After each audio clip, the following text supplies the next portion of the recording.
પ્રણામ. માધવ વિદ્યાલયના ઓનલાઈન ટીચિંગમાં આપનું હાર્દિક સ્વાગત છે. વિદ્યાર્થી મિત્રો, આજે આપણે સ્ટાન્ડર્ડ 5માં ઇંગ્લિશ સબ્જેક્ટનો અભ્યાસ કરીશું. ઇંગ્લિશમાં આજે આપણે વોટ ઇઝ ઇટનો અભ્યાસ કરીશું. વોટ ઇઝ ઇટની આપણે બુકમાં માહિતી મેળવી હતી. હવે આપણે ગ્રામરનો જે ટોપિક છે એની માહિતી મેળવીશું. તો આપણને અહીંયા એક ચિત્ર આપેલું છે અને ચિત્રને આધારે પ્રશ્ન આપેલો છે. તો તમારે પ્રશ્નમાં જોઈને તમારે આન્સર ચિત્રમાં જોઈને આન્સર આપવાનો છે કે આ તે શું છે. વોટ ઇઝ ઇટ એનો મિનિંગ થશે તે શું છે. તો કોઈ વસ્તુ, પ્રાણી કે પક્ષી વિશે જાણવા માટે આપણે વોટ વડે પ્રશ્ન પૂછી શકીએ છીએ. કોના વિશે જાણવા માટે? વસ્તુ, પ્રાણી કે પક્ષી વિશે જાણવા માટે વોટ વડે પ્રશ્ન પૂછી શકીએ છીએ. What is it? તો it is a cow. What is it? તો ઇટ ઇઝ અ મંકી. એવી રીતે આપણને અહીંયા એક એક્ઝામ્પલ આપેલું છે જેમાં અહીંયા પ્રશ્ન પૂછેલો છે કે વોટ ઇઝ ઇટ, તે શું છે. તો અહીંયા આપણે ચિત્રમાં જોઈને કહી શકીએ કે તે શું છે. તો અહીંયા આપણને શું આપેલું છે? હાથી. તો હાથીને ઇંગ્લિશમાં શું કહેવાય? એલિફન્ટ. તો અહીંયા જુઓ આપણને આપેલું છે કે અહીંયા જે ઈટ આપેલો છે એને આપણે વાક્યની શરૂઆતમાં જ્યારે મૂકીશું ત્યારે ઈટનો આઈ કેવો કરીશું આપણે? કેપિટલ. હવે એની આગળ આપેલું છે ઇઝ. તો ઈટ ઇઝ. હવે અહીંયા એલિફન્ટ આપેલો છે તો એલિફન્ટની આગળ કયો આર્ટિકલ આવશે? તો આર્ટિકલ એન. તો ઈટ ઇઝ એન એલિફન્ટ. તમારે આર્ટિકલનો ફરજિયાત ઉપયોગ કરવાનો છે, એટલે કે તે હાથી છે. હવે આપણે આગળ બીજા નંબરનું એક્ઝામ્પલ જોઈએ. તો વોટ ઇઝ ઇટ? તો ઇટ ઇઝ અ બર્ડ. અહીંયા આપણને જે ચિત્ર આપેલું છે પક્ષીનું કે તે શું છે? તો તે પક્ષી છે. હવે આગળ આપણે જોઈએ તો વોટ ઇઝ ઇટ? તો ઇટ ઇઝ એન એપલ. અહીંયા આપણને ચિત્ર જે આપેલું છે એ ચિત્રમાં જોવાનું છે અને પછી એનો આન્સર આપવાનો છે. તો આપણે અહીંયા જોઈ શકીએ છીએ કે તે સફરજન છે. હવે આગળ આપણને એક પ્રશ્ન આપેલો છે કે વોટ ઇઝ ઇટ? તો ઇટ ઇઝ અ મંકી, એટલે કે તે વાંદરો છે. હવે એની નીચે આપણને કેટલીક એની સમજૂતી આપેલી છે જેનો આપણે અભ્યાસ કરીએ કે વસ્તુ, પક્ષી કે પ્રાણી વિશે જાણવા માટે વોટ વડે પ્રશ્ન પૂછાય છે. તેની સાથે ઇટનો ઉપયોગ થાય છે. આપણે કોઈ વસ્તુ, પક્ષી કે પ્રાણી વિશે જાણવું હોય તો વોટ વડે પ્રશ્ન પૂછાય છે. શેના વડે આપણે પ્રશ્ન પૂછી શકીએ છીએ? વોટ વડે પ્રશ્ન પૂછી શકીએ છીએ. તો અહીંયા આપણને ઉલ્લેખ કરેલો જ છે કે વસ્તુ, પક્ષી કે પ્રાણી વિશે જાણવા માટે વોટ વડે પ્રશ્ન પૂછાય છે. તો આપણે હાલ જ કેટલાક એક્ઝામ્પલ જોયા કે વોટ ઇઝ ઇટ? તો it is an elephant, it is an Apple, it is a monkey. તો વસ્તુ, પ્રાણી અને પક્ષી વિશે આપણે જાણ્યું અને એને વોટ વડે પ્રશ્ન પૂછીને એના નામ મેળવ્યા. હવે તેની સાથે ઇટનો ઉપયોગ થાય છે. શેનો ઉપયોગ કરવાનો છે? એની સાથે વોટની સાથે ઇટનો ઉપયોગ કરવાનો છે. હવે જો આપણને આપેલું છે કે સર્વનામ ઇટ પશુ, પક્ષી કે નિર્જીવ વસ્તુ માટે વપરાય છે. સર્વનામ ઇટ આપણે જોઈએ છીએ કે ત્રીજો પુરુષ એક વચન હી, શી, ઇટ. તો હી છોકરા માટે, સી છોકરી માટે અને ઇટ એ નાન્યતર પશુ પક્ષી માટે આપણે વાપરીએ છીએ. તો અહીંયા આપણને જે ઇટ આપેલું છે એ પશુ પક્ષી કે નિર્જીવ વસ્તુ માટે વપરાય છે.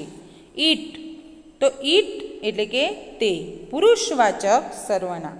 તે પુરુષવાચક સર્વનામ છે, એટલે કે ત્રીજો પુરુષ એક વચન. વાક્યની શરૂઆતમાં હોય તો પહેલો અક્ષર કેપિટલમાં લખાય. આપણે જ્યારે આગળ અહીંયા જોયું કે વોટ ઇઝ ઇટ આપેલું છે તો ઇટ ઇઝ અ મંકી.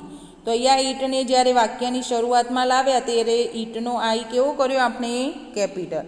તો અહીંયા જ્યારે વાક્યની શરૂઆતમાં હોય તો પહેલો અક્ષર કેપિટલ લખાય છે. ઇટની સાથે ટુ બી વર્તમાન કાળનું એક વચન રૂપ ઇઝ આવે છે. એક વચનનું રૂપ શું આવે છે? ઇઝ. આપણે જોઈએ છીએ કે he, she, it, am is are to be ક્રિયાપદના વર્તમાન કાળના કેટલા રૂપો? 3. એમ ઇઝ આર. તો એમ ઇઝ આરમાંથી આપણે હી શી ઈટ એટલે કે ત્રીજો પુરુષ એકવચન જે છે એની સાથે શું લઈએ છીએ? ઇઝ લઈએ છીએ. તો ઈટની સાથે પણ શું આવશે? ઇઝ. તો ઇઝનું બહુવચન આર થાય છે તે આપણે આગળ શીખીશું. ઈટનું બહુવચન શું થાય? આર. ઇઝનું બહુવચન થશે આર, જેનો અભ્યાસ આપણે આગળ કરીશું. હવે આપણને આગળ પ્રશ્નાર્થ વાક્યો અને એના યસ નોમાં ઉત્તર આપેલા છે, જેનો આપણે અભ્યાસ કરીએ. તો અહીંયા આપણને આપેલું છે કે પ્રશ્નાર્થ વાક્યો અને યસ નોમાં ઉત્તર.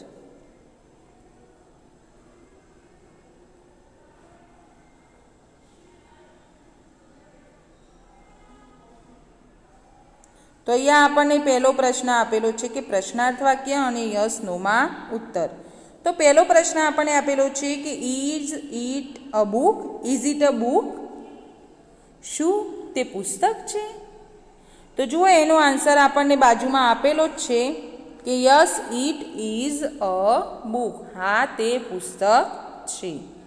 Yes it is. No it is not.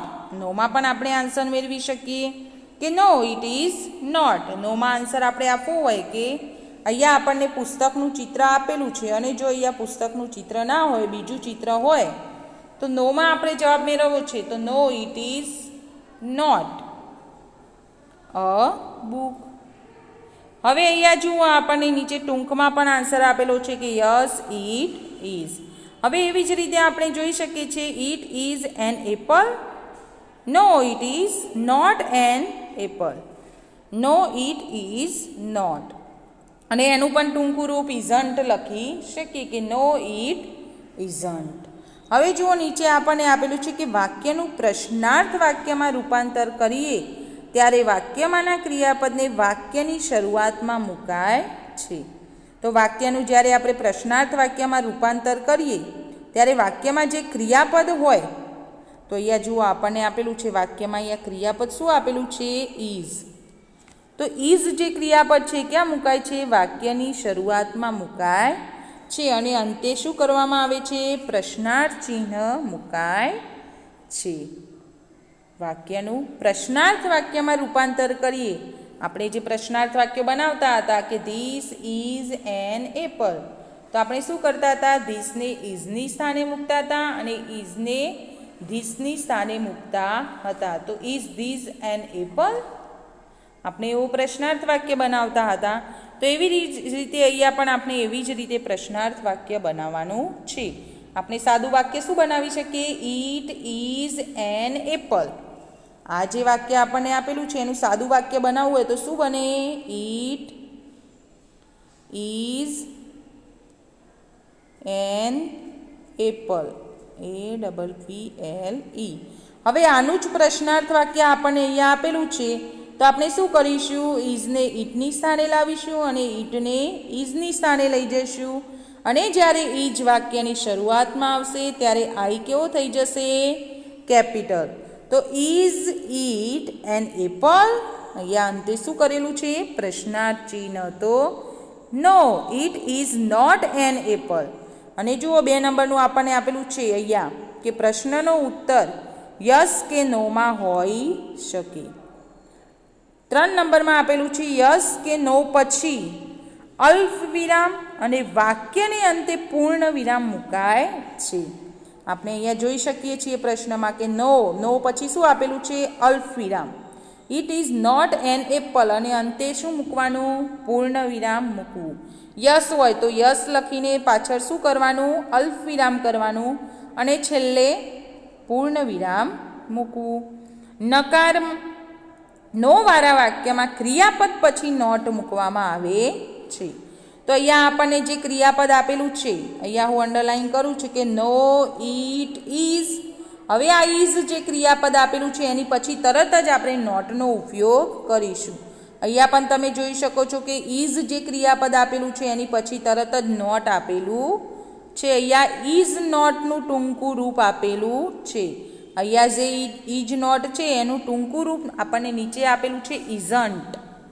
તો એવી રીતે આપણે નકારમાં નો વાળા વાક્યમાં ક્રિયાપદ પછી તરત જ નોટ મૂકીએ છીએ અને 5 નંબરમાં કે ઇઝ નોટનું ટૂંકું રૂપ ઇઝન્ટ થાય છે. તો આપણને અહીંયા વોટ ઇઝ ઇટ એકદમ ઇઝી જે ચેપ્ટર આપેલું છે એનો આપણે અભ્યાસ કર્યો અને તમારે એનો મહાવરો કરવાનો રહેશે. પ્રણામ. Thank you.